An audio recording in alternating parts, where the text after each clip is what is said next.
Fantasy Philosophers is brought to you by fantasy-info.com.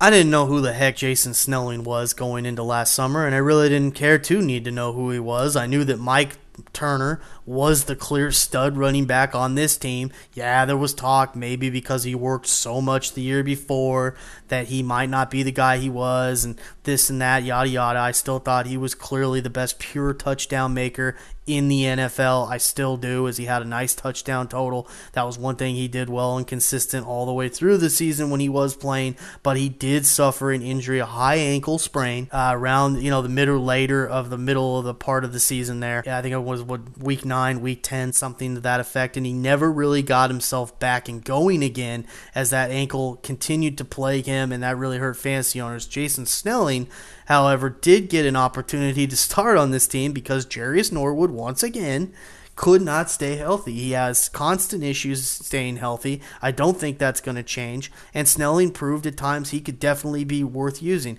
He had, he could show he could get it done at the goal line for touchdowns. And then even week 17, he really had a nice game where he started breaking out there, 25 carries, 147 yards on the ground in that game. So we did see Snelling take some good opportunities there. He made the most of that. And this offseason, he stands to be Turner's, guy that's probably next in line. Norwood is still having problems with his hip this offseason. So look for Snelling to be the option. I think he's a handcuff guy coming into the season because he's still at an age and at a time in his career he's in much better shape even this offseason, and he's definitely still the feature running back for this team. But Snelling will get some work, but he's not going to be a fantasy option until Turner would go down at some point in the season. So keep those things in mind, and I definitely think he's a must-have handcuff if you're going to have Turner because, man, you do not want to be in a situation where if Turner goes down, this guy is running and you're not benefiting from that. As, fantasy owners, there's a lot of them that didn't have Snelling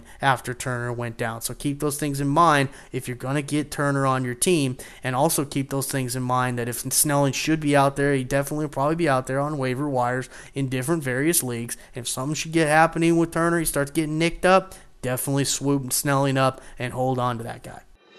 For more fantasy football information, go to fantasy-info.com and sign up for our free e-newsletter. Good luck in your 2010 Fantasy Football League.